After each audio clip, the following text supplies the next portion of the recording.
చెబ్రోల Vasantrao, senior జర్నలిస్ట్ని. దాదాపుగా 1989 నుంచి పనిచేస్తున్నాను. ఉదయగిరి నియోజకవర్గ నుండి మా ఉదయగిరి నియోజకవర్గ ప్రజల తరఫున అందరికీ హృదయపూర్వక నమస్కారాలు తెలియజేస్తున్నాను. మొదటగా ముఖ్యంగా మొట్టమొదటిసారిగా కాకర్ల సురేష్ అభ్యర్థిగా నిలబడి ఎంతో వ్యయప్రయాసాలు కూర్చి కష్టపడి విజయం చేకూర్చారు. ఉదయగిరి నియోజకవర్గ ప్రజలు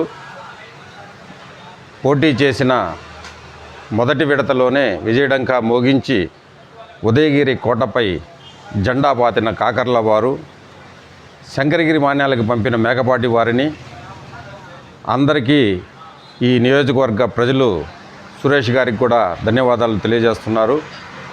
మేకపాటి వారు గత 40 సంవత్సరాలుగా నియోజకవర్గంలో రాజకీయాల్లో ఉన్న ఎటువంటి అభివృద్ధి పనులు కానీ కార్యక్రమాలు ఏమీ నిర్వహించలేదు. అభివృద్ధి శూన్యం. అయినా కూడా వారు రాజకీయంగా విజయం సాధిస్తూనే వచ్చారు. చివరగా 2 నియోజకవర్గాల్లో కూడా వారికి ఓటమి తప్పలేదు. దానితోటే వాళ్ళు రాజకీయాలకి శాశ్వతంగా దూరమైనట్టేను.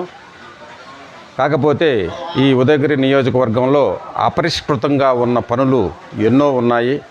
వింజమూరులో సమ్మర్ స్టోరేజ్ ట్యాంక్ కావచ్చు, ఉదయగిరి నియోజకవర్గంలో ఉదయగిరిలో పర్యాటక కేంద్రం కావచ్చు, అదేవిధంగా చింతలదేవి ఫాము, అలాగే ఈ 5 సంవత్సరాల నుంచి అన్నీ కూడా శంకుస్థాపన రాళ్లతోటే ఆగిపోయి ఉన్నాయి. కాబట్టి ఇవన్నీ కూడా పూర్తి కావాలా అని అంటే మన నియోజకవర్గంలో తొలి ఇదిలోనే విజయం సాధించిన మన కాకర్ల సురేష్ గారికి మన ముఖ్యమంత్రి వర్యులు చంద్రబాబు నాయుడు గారు మంత్రి పదవి కానీ, మా ఉదయగిరి నియోజకవర్గం వెనుకబడిన మెట్ట ప్రాంతమైన ఉదయగిరి నియోజకవర్గానికి మంత్రి పదవి ఇస్తే ఎంతో లాభదాయకంగాను ఈ నియోజకవర్గ అభివృద్ధికి ఎంతో దోహదం చేసిన వారు అవుతారు.